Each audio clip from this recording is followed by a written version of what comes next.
everyone, welcome back to my channel.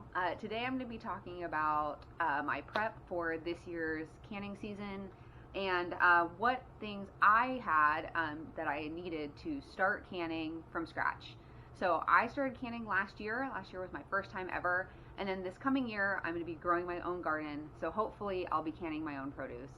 Last year, the way that I got things for canning was mainly by buying bulk from a local farmer.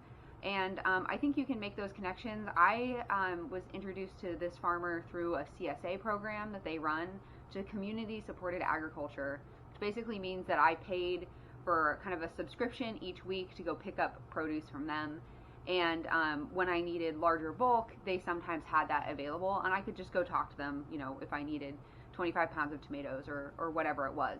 And so that was where I got most of my bulk produce last year.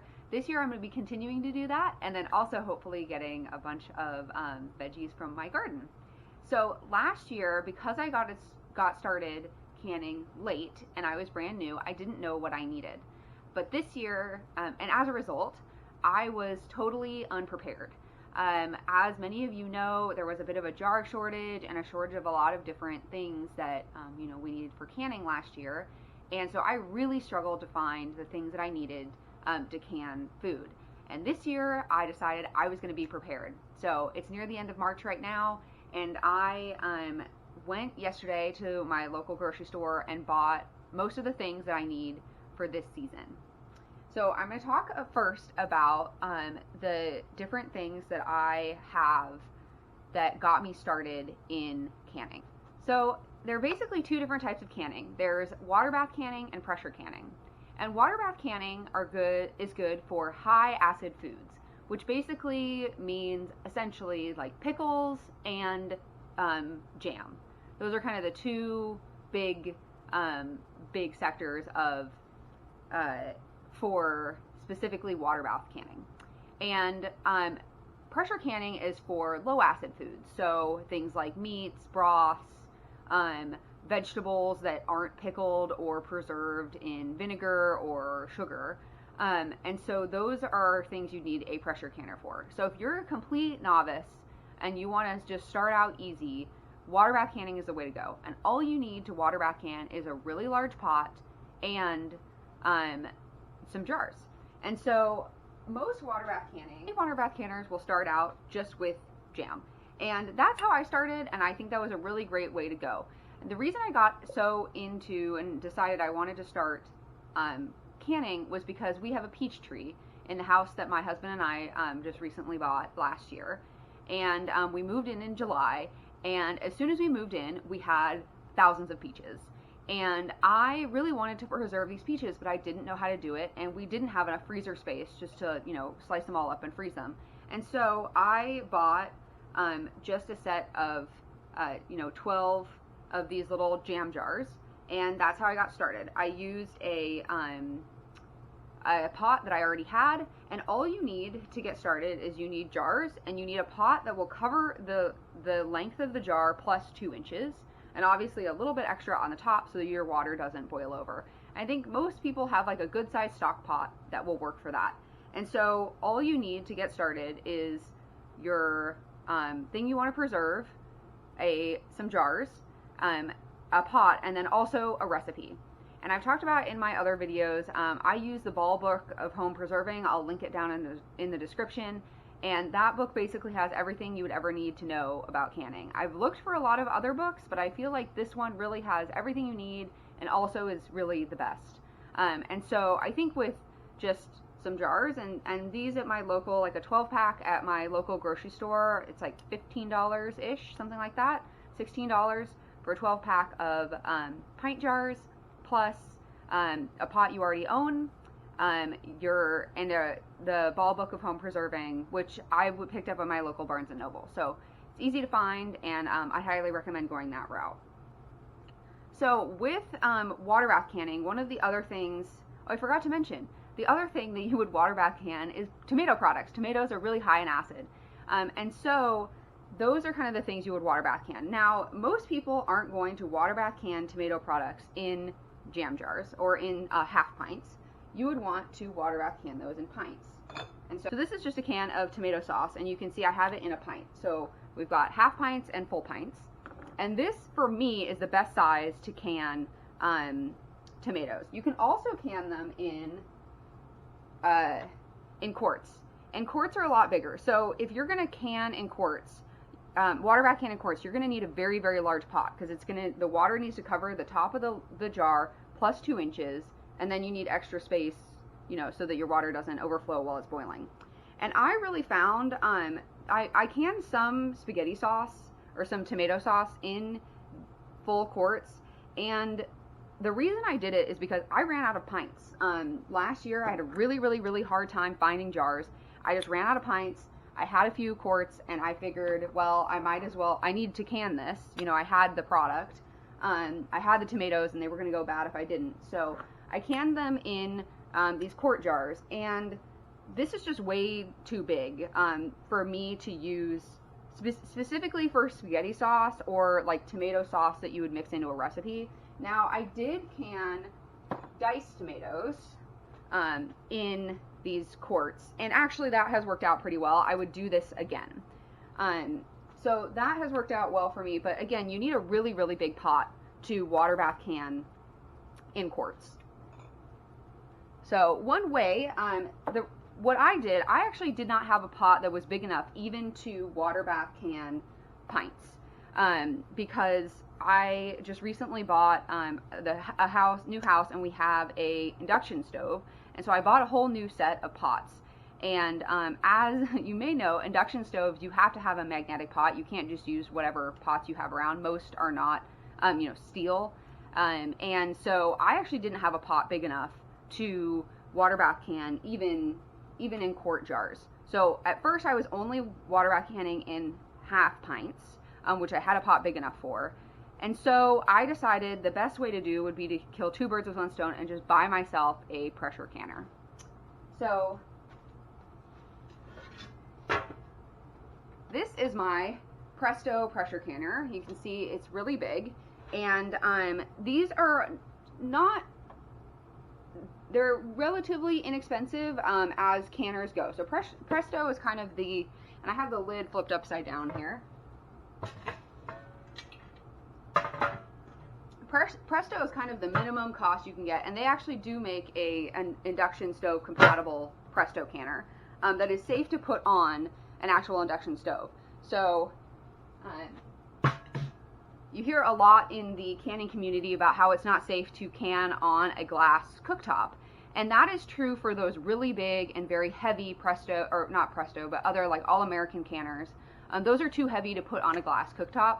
The Presto one for induction stoves is supposed to be okay to put on an actual induction stove. I've been using it for a year. I haven't had any issues with it, but you should check your stove. If you have like a glass top or induction stove top, you should check the manual for that and make sure that it would be okay to put such a big heavy pot on there.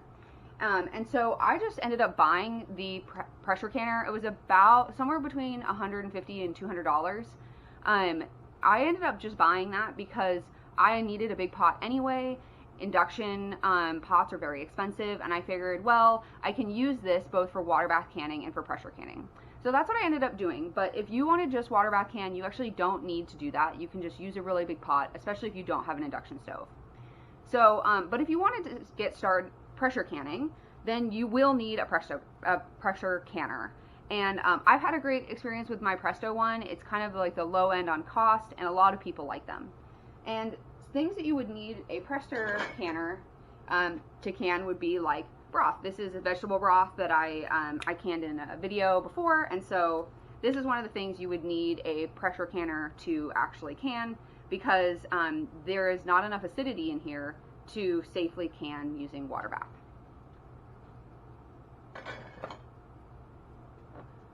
The last thing that I got to help with last kind of tool I bought for help with canning is a Nesco roaster, and I will show you. It's very, very large.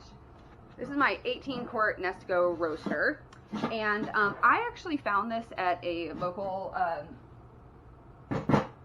I found it at a local secondhand store, a Salvation Army store, for like $35. And a lot of people in the canning community use these, and the reason is because it's really easy to put a bunch of food in there, set it, and then leave. So if you're like trying to simmer down tomatoes into tomato sauce so it's nice and thick, you know, the kind of sauce you would want to put on pasta, that roaster is really, really useful. It also doubles as like a turkey roaster. My husband and I eat a plant-based diet, so we would never use it for turkey, but I used it to cook down my vegetables to make vegetable broth, and I think it's going to be really useful for tomato sauce when I'm doing a huge batch of tomato sauce, so that I don't have to be sitting there babysitting a pot on the stove. You can just set it to whatever temperature you want and leave it for even for overnight. And so that is something that's a really useful tool, but also not necessary. So that is it for my like starter kit for what I bought to start canning. It really is just jars. Just for water bath, it's just jars and a recipe. Is really all you truly need to buy, unless you don't have a pot big enough like me, and then you'll need to buy a larger pot. And for pressure canning, all I have is my Presto pressure canner, and then one kind of convenience item is my Nesco roaster, which you can probably find one secondhand. The store I went to, actually the day I went to find one, they had two different, you know, big roasters available at the store for less than $40. So those are really great. You can also find them on eBay, but shipping is a little bit more expensive. So I'd recommend checking out your local secondhand stores. So that's everything for my starter kit on getting started canning. It really is simple, especially for water bath canning. And I have to say, hands down, for two products that have been just so worth it. One is my homemade jam. Because we moved into this house and we already had trees producing fruit, I could never have preserved all of that fruit if I didn't learn how to can and to make jam. And it has been so rewarding to make that product and gift it to my friends and family. That was so fun this year for them to have something that I homemade. And also, this may sound silly, but for me, peaches are such a taste of summer. You know, my husband and I we're from the South, and they just taste like summer all year round. And so in the middle of winter, when it's snowing and cold, it was just amazing to have my own homemade peach jam on a piece of toast. The other product that has been absolutely incredible, and I don't think I could ever go back, is tomatoes. I mean, homegrown tomatoes or even tomatoes grown from a farmer's market, from a local farmer, I can't express to you how much better they are than store-bought tomatoes. It's night and day. I don't know if I could ever go back. And so being able to preserve those myself has been incredible. Our tomato sauce is so much better than what you could buy at the store, and much less expensive. So that has been awesome. For those two things, I would 100% do it, like recommend doing it and do it over again. Those are great. And all you would need for those is just cans, a recipe, and a pot. So super easy to get started on the two things that I think are the most valuable for me, at least starting out. So, now that we're done talking about that, I'm going to talk about all the stuff that I got at my, that I've stocked up for this canning season. So, last year, because I started late, I really got caught out, and I didn't have the things I needed when I needed them to can what I wanted to preserve. And so this year, I'm going ahead of time, and right now, my local stores have tons of cans. They've got lots of different products for canning. They're all in stock. And so I would say buy now, figure out what you're going to need for the year, and go buy it now. So the things that I got for the year, the first thing is for making jam, you need a lot of sugar. And the two things you would need are sugar and pectin. And I actually keep sugar in these big buckets. I have these 5-gallon buckets, and I bought a 50-pound bag of sugar last year. And I still have an entire 5-gallon bucket full of it. So we're good on sugar. And the next thing you would need is pectin. Now, there are plenty of recipes that don't require pectin, but they often require that you boil the fruit down quite a lot. And some fruit actually doesn't even have enough natural pectin to set without it. And so I have bought a bunch of jars of pectin. I keep both low sugar pectin and regular pectin just based on the recipe that I'm using. And so I bought a bunch of jars of that, And there's two reasons why I'm keeping all of this stock. One is that I hate to run out of things, and two is that if I run out, I can't guarantee that the grocery store is going to have it, especially not after last year. So I have two types of pectin, and then I bought, this is left over from last year. I didn't use a ton of it, and I bought one more jar. And this is fruit protector. This is often called for in recipes where you're using apples. Apples especially, they brown very quickly, and so this actually prevents them from browning. And you can see, here's a recipe that I used it in, is to make applesauce. And you can see how light colored this applesauce is in comparison to, like, this is apple butter. I did add cinnamon to this and sugar, so this is darker naturally, but you can kind of tell a difference between when you use the fruit protector and when you don't. The apples get a lot darker. So if you want to make something like a light applesauce, or there are other recipes you might want to use it in, that's really useful. The other thing that I stocked up on for when you're canning tomatoes, tomatoes require that you add extra acidity into the jar to guarantee that you will have a safe product. So 2 water bath canned tomatoes, you will need to add extra acidity into that jar. And this is because when the recipes are tested, you know, different tomatoes have different levels of acidity. If you've tried a really sweet tomato, you tried a much more astringent tomato, you can tell they have different levels of acidity. And so to make sure that your product is safe for canning, you need to add acid. And I choose to add lemon juice. It's pretty much, you can either add lemon juice or citric acid. I prefer lemon juice. And so I bought 2 bottles of this lemon juice. Now, a lot of people use I think it's called Santa Ana brand. And the reason that I did use that last year and I liked it, but the reason I'm switching this year is because the lemon juice you're supposed to use for canning is from concentrate. And the reason for that is that concentrated lemon juice, or lemon juice from concentrate, has a consistent pH. Fresh squeezed lemon juice does not. And that's why they recommend you use bottled lemon juice, but specifically bottled lemon juice from concentrate. And so you can see this one, this is just the Kroger brand. This is from concentrate lemon juice. And the other one, like Santa Ana brand, is not from concentrate. And so I am not about to play it fast and loose with my canning. These are things I eat, and I want to make sure that they're safe. So I'm going with lemon juice from concentrate this year. I only bought 2 bottles. I actually will probably buy 2 more, but my grocery store only had 2 when I went. And so I will buy 2 more to make sure that I have enough lemon juice to last me through this year, because I can a lot of tomato products.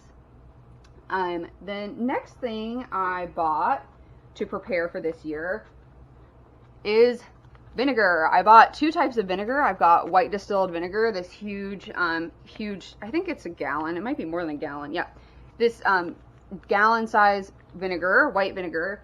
And then I also got a gallon size of apple cider vinegar. And these are really good for pickles, and I use the white vinegar to wipe the rims of my jars. You can also add a splash of vinegar into your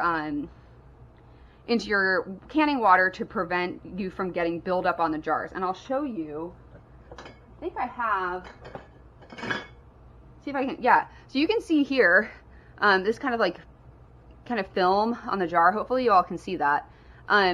I forgot to put vinegar in my solution, and so this jar kind of got some, it's just like hard water or lime scale on the jar. It's not a big deal. It doesn't actually impact the performance or the safety of the product inside, but it does kind of not look nice on the jars. And so a lot of people will add a splash of vinegar into their liquid, and then you will end up with a jar. You can see that there's no film or anything like that. So those are what I use vinegar for. And the last thing that I stocked up on this year are lids. You can see I have a ton of lids. I have this little divider thing that I found, and actually I found it at like my local Goodwill, and it perfectly fits a box of canning lids. I just got lucky, honestly. There are other dimensions for these. And this is actually like super great to hold all of my lids. I used to have them in a big pile, and it would fall over all the time. And so this is like super sturdy and has been really useful, and I will probably buy another one of these. And then also I have all of my stash of jars. So here's my jar stash. This may seem totally excessive, and it probably is. But because I had such a hard time finding jars last year, I went a little bit overboard this year. So I don't think I'm gonna need all of these, but if I do need them, I have them. And a lot of these actually I was able to find, like this whole box. Every time I go to like a local thrift store or whatever, I will look and see if they have any jars. And you have to be careful actually. For some reason, in my area, some places price them at, like, these are often priced as $2 a jar, which is more than brand new retail. Jars really don't depreciate in value. I've found jars that are really, really old, and they still work just fine. So they really don't depreciate in value, and therefore you're pretty much gonna pay retail regardless of where you go. If you get lucky, you might be able to find like a whole box for a lower price, but even secondhand at secondhand stores, things like that, I've had trouble finding them for, you know, less than what you would buy them new. But every once in a while, if I go to my local Goodwill or Salvation Army, they'll have some of these jars priced at $1 each, and in that case, I will just pick them up. It's a little bit lower than retail, and before I purchase them, I just make sure there's no nicks in the rim, because that will prevent your lid from sealing, and I don't want to buy a jar that's just not going to seal. So these are all secondhand. I also got a couple of jars of these jelly jars. These are really old, kind of antique. You can see they're the old style jelly jars from Ball. And there's a bunch of different ones. These have like fruit on them and stuff. And so these are older. And these are specifically, I found these at a local thrift store, and these are specifically jelly jars. I probably wouldn't attempt to pressure can in these, but at the same time, I don't really pressure can in half pints. I don't think there are that many things that one would pressure can in half pints. So buying these as jelly jars is just fine.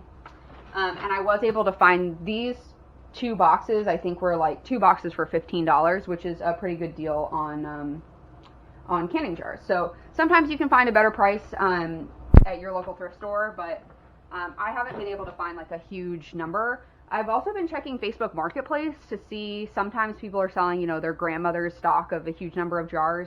And I haven't been successful yet. But, you know, most people know that jars are pretty, you know, you can get a good price for them. So I haven't been super successful in finding a great source. But since this year, I was prepared. I bought a whole bunch of jars, so almost every time I went to the grocery store, I would buy 1 case of jars, and that was a good way to kind of spread the cost over. You know, a single flat of these jars is, you know, $15, and that can really add up if you're buying a lot of the time. So over the past, you know, the whole winter, like 6 or 7 months, there's always been jars at my grocery store, and so every time I went, I would just pick up 1 flat and to bring them home, and that way, you know, I'd have plenty of jars. So that's all of my equipment that I have to prepare for this year's canning season, and also what I needed to get started canning. If you have any questions, please put them down in the comments. I'd love to talk to you guys about how you got started canning and what your, you know, holy grail or your favorite things to use are. And I hope that you will subscribe to my channel and give me a thumbs up if you liked my video, and I will talk to you all again soon. Bye.